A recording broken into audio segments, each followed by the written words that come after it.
Hello, welcome to the Petcast, brought to you by leading pet charity Blue Cross. I'm Emma Barton. Having an animal as part of your family is a wonderful thing, but in this modern age, how do we make it as enjoyable for your pet as it is for you? A lot of the content that we see online are animals that aren't really enjoying what we're doing to them. We can really damage our relationships with our pets.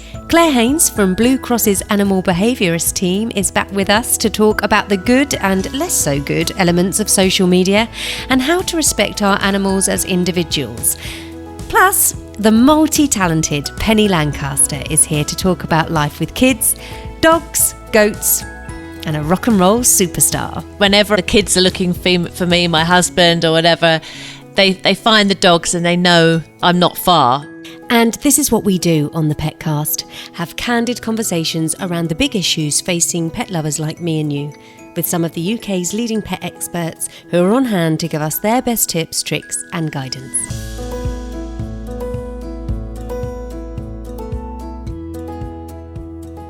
Claire and Penny, welcome to the Petcast. I'm very happy to be here. Hello, Emma, Claire. Hi, guys. Hi. I'm so excited to see you, Penny. You're a TV presenter, model, photographer, and now a fully qualified special constable, a volunteer police officer, which is fantastic. Slightly jealous.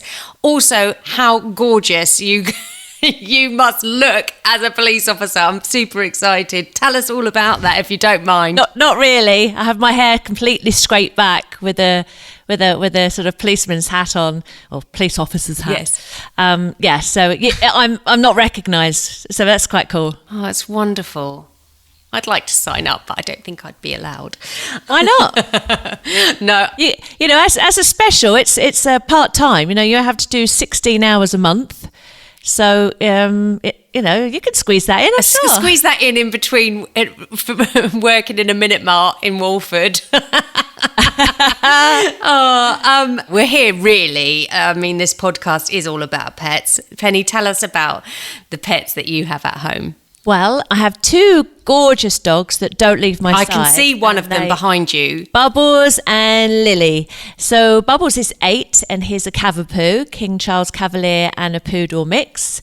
And then there's our lovely Lily, who was a rescue Battersea dog. We've had her for about a year, so she's about 18 months old. And they're amazing companions. Yeah, so that sort of separation anxiety is not so bad because they have one another. Yeah, absolutely. How lucky is Lily to come and live in a home with you, can I just say? Oh, gorgeous. And have you got anything else, Penny? Yes, in the house we have 2 budgies and we also have a hamster that I got my son at last Christmas. But outside, yes, I've got 3 pygmy goats. Oh, so exciting. Gorgeous. A girl called Hazel. Right. And 2 boys, Rupert and Biscuit. And they're my angels. They come running and they got this funny little cute little ba ba ba sound when they see you. And I've got like a play area for them that I've constructed. And we've got chickens. So we've got eggs, fresh eggs every day, and they've just had 3 little bubbers. Oh, how gorgeous. Can I please move in with you? A little farm. Claire, it's so lovely to have you back on the Petcast. Last time I spoke to you, you had fostered a puppy during lockdown. Have you heard how she's doing? Yes, Emma, we do keep in touch a little bit. Akira's been growing and she's been socialising, and amazingly, with the restrictions lifting, we actually were able to meet up a few weeks ago. We went for a walk together in the park. My brother, who I live with, Akira obviously knew really well. We went and hung out, and it took her a little while to remember us, but once she did, she was really excited, jumping all over us, and she was really, really happy. And it was great to see how confident she's become, playing with other dogs and, you know, seeing her human friends on the park as well. So it was lovely to see. So when you saw her, did you just think, oh, do you fancy coming back home with me? Or Yeah. Were you happy to see her enjoying her, loving her life? Yeah, it made it all really worth it when you can see her flourishing and hanging out with her dog friends on the park. We went for a walk together, so it was really nice, but she's still got loads of energy, so she's definitely in the right home. Oh, good. You got your fix, though. That's important. So this episode is all about modern family life with pets and how we can be the best owners we can be for our lovely furry friends. And Claire, a lot of that time is really about juggling, isn't it? Yeah, absolutely. We now have to try and balance work, family, social life, other hobbies, as well as caring for your pet can be quite a lot to manage all at once. So if you have young kids at home, how important is it that they sort of help to look after the family pet? I think it's really important. It can be really mutually beneficial for both the children, the pet themselves, getting more interaction, more attention from different people, as well as giving us adults a helping hand with the caregiving too. It can really help children learn, responsibility and skills, as long as they're old enough to understand the boundaries and be able to understand what their pets might be trying to communicate with them. It can be really fun and a great way for the family and the pet to spend time together. Penny, you've got 2 boys, haven't you? 3 if you include your husband, Rod. How do you get them involved with caring for your dogs and your goats and chickens? With a bit of a struggle. It's always the same scenario, isn't it? When the kids go, Mom, I want a dog, I want this, I want that. And you know that you're going to be the one ending up looking after them.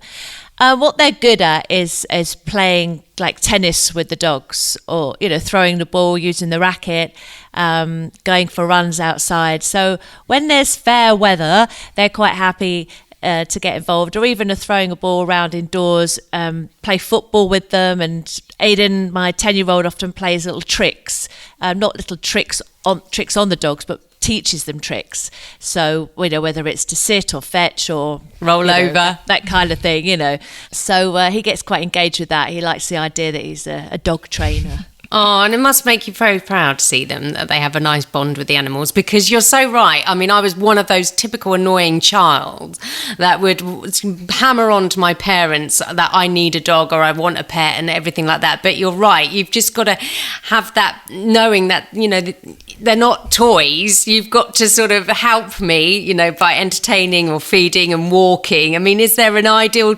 time, sort of, Claire, would you say, for a child to help out with the pets, or knowing or sort of learning to know they have an important role to play themselves?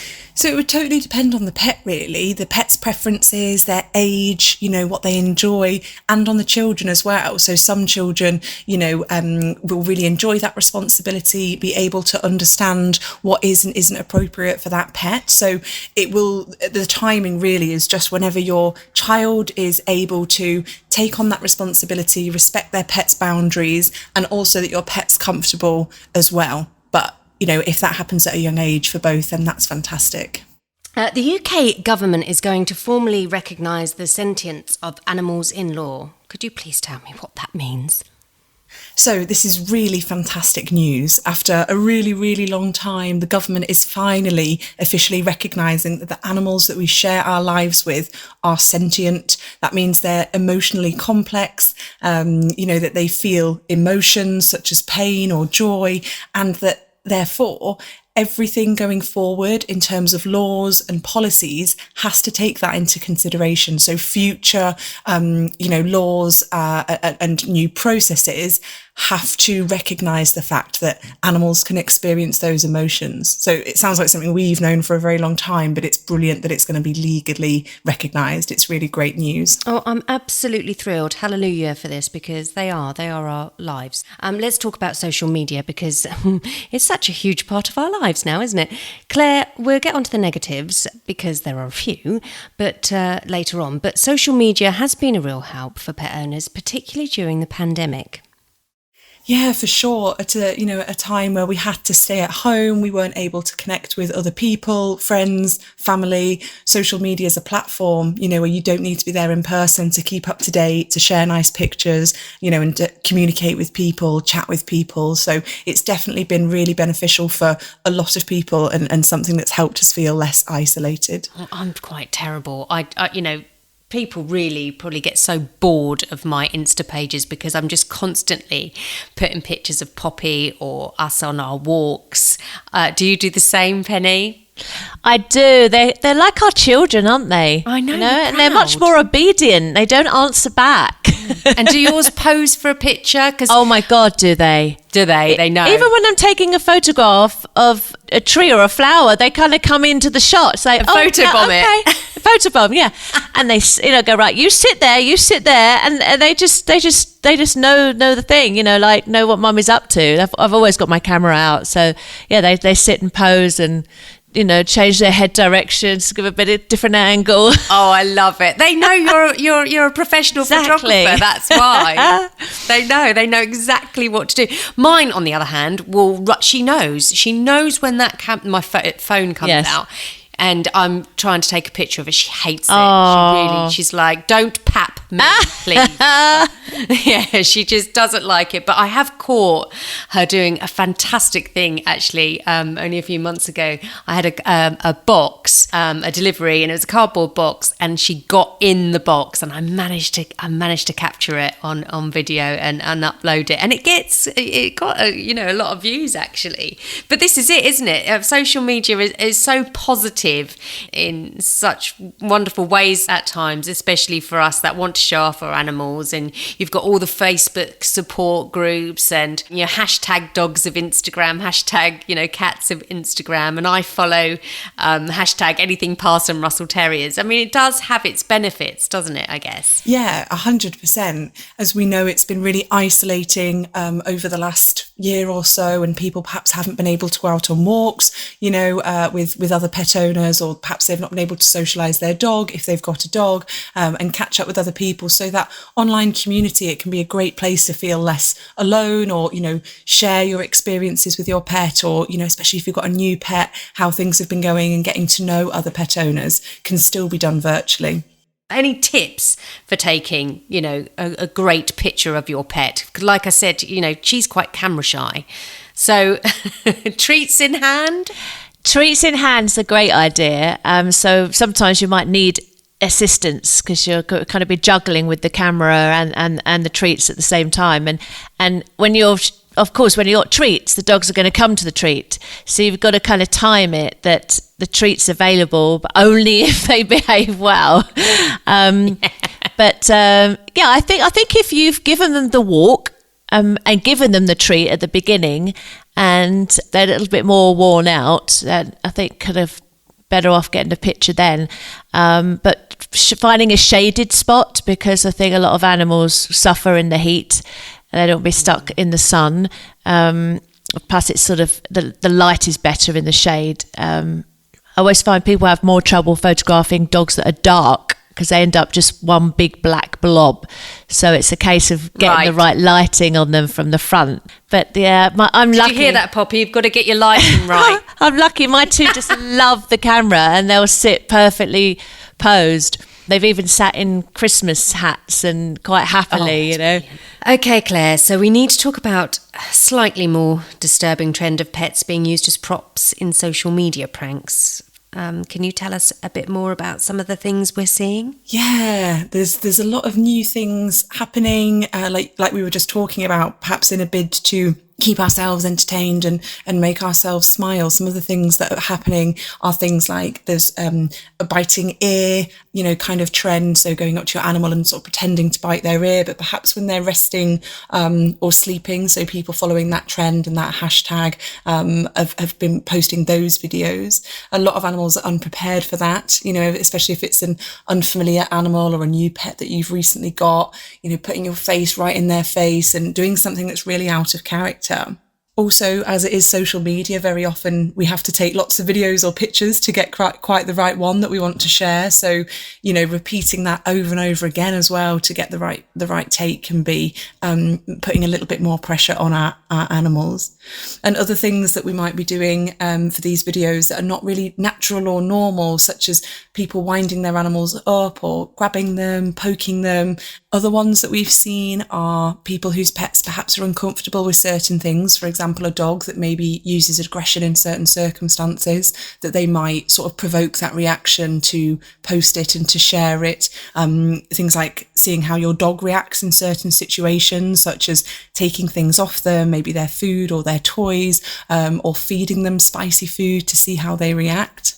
I just find it really, really uncomfortable. How do you feel, Penny? Absolutely. I mean, it's, you got two brothers, the two sons that I have. That one does a prank on one, and then in return they'll do a prank back, and that's kind of how those things work. But animals can't respond. No matter what you do to them, and however painful or uncomfortable the dog might be, they're not going to respond. They're not going to talk back or try and explain how that's made them feel or retaliate. They're just going to suffer it, which is what makes it, absolutely cruel. It makes me really sad, actually. And it is cruel.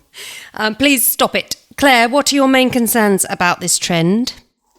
I think one of the main ones is that, when it's a trend, one person or a small group of people might start it and then others follow and use the same hashtag, etc. And it may be that the first person to do it, they know that their pet's comfortable with that, or they know that it's not going to damage their relationship, but everyone else who repeats that with their pet, they might not be in the situation. So not all animals are suitable to do what you might see online.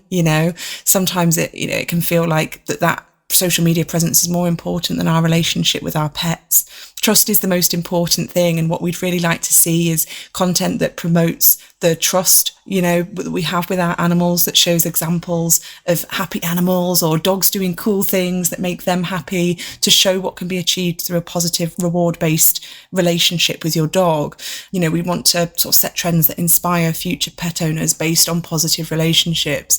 And ultimately, in the worst case scenario, some of these videos, they are damaging our relationships with our pets, or could even lead to future issues. Because what do you think, Claire, could be the consequences of these pranks, in the longer term?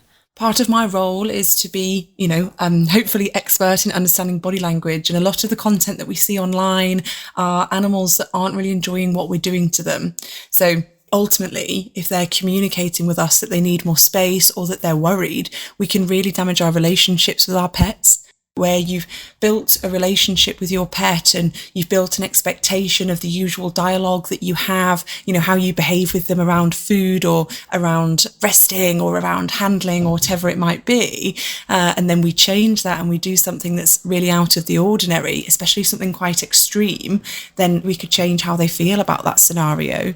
So, for example, there's been a trend of people running into a room in fancy dress suddenly to see how their dog reacts. And that's their home, that's their safe space, so it could be that puts them more on edge, or they feel more anxious or worried perhaps. They don't feel as safe and secure in their own home. Well, and I feel really like, then you can't be expected, that your dog is or cat's going to suddenly sort of act differently around you, because you've probably caused that, because they're not happy in their situation. So have a real think about that before you start scaring the life out of your animals. Oh, I've got the ump. Claire, what are some of the key indicators that pet owners should be looking out for to know when their pet is uncomfortable? There's so much variation. So with all different species, the way that individual animal looks, for example, with dogs, different breeds of dogs, and their life experience as well. All animals will communicate differently. So they're a little bit of an ambiguous answer.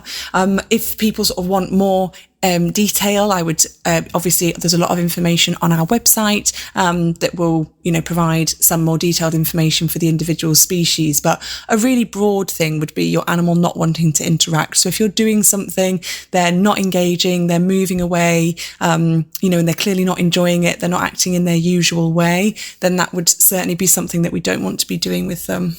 So Penny, when you've spoken to your boys over the years about how to deal with your animals, do they take it all on board? Are they, they very good with instructions, or are doing everything, I suppose, the same as you? You're the mummy, you're in charge, and giving the same sort of commands and rules. Have they adapted well to that? They're good in the sense they know that when mummy's around, I'm kind of the one that will feed the dogs, play with them, take them out, that kind of thing.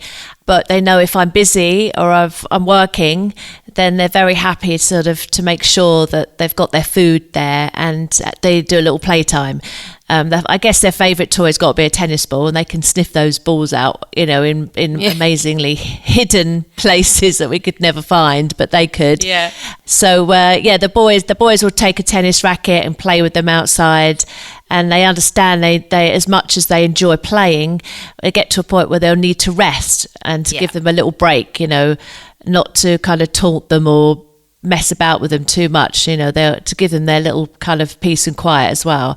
But I've noticed that whenever the boys have been unwell and taken to their beds, the dogs will literally sit by their door or sit on the end of the bed. So they do know when the kids are unwell, or anyone unwell, I should say, and give them extra attention and love. It's just very sweet. So clever, isn't it? That dogs are like that. They just know, and they're sort of there to sort of reassure you. And it's just gorgeous that they respond so well to each other. I love that. Oh yeah, I must just say that I've just seen Penny's goats, and they are adorable.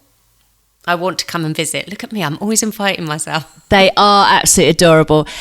Bubbles and Lily are actually quite jealous, really? I must say, of the new additions. But they're quietly confident that they've got the upper hand, because they get to be indoors on the sofa with Mummy and sleep on Mummy's bed and all that, whereas the goats are restricted to their little house and their paddock, their little meadow with their buttercups. So when I go over there, the dogs come with me, and I start off with Bubbles and Lily pining at the gate that I close behind them, and I feed the goats and play with them, and then I allow the dogs in to sort of have a little interaction with them, and I won't let the dogs get too close, because at the same time I don't want to make the poor goats too uncomfortable. But I think the more they get used to them being around, I just let them have time in their paddock for about 5 minutes, and I go, right, come on Lily, Bubbles, out you go now. But there is a sense of jealousy while they wait for Mummy to tend to the goats. I bet they're having a little conversation to themselves, saying, ha ha ha, yeah, but we're going inside and we're going on the bed. Yes. Oh, I really want to come and live with you, can I? And I want to have some goats myself. I might have to ask my mum and dad. Anyway, thank you so much, Claire Haynes and Penny Lancaster. You've been a joy to talk to me today. Thank you. That's it for this Petcast. If you've enjoyed this episode, please feel free to share it with a fellow pet lover, and click, follow or subscribe to get the latest episode on your phone when it's ready. For more information about everything we've talked about, go to bluecross.org.uk/Petcast. I'm Emma Barton, and the Petcast is a Bengo media production for Blue Cross.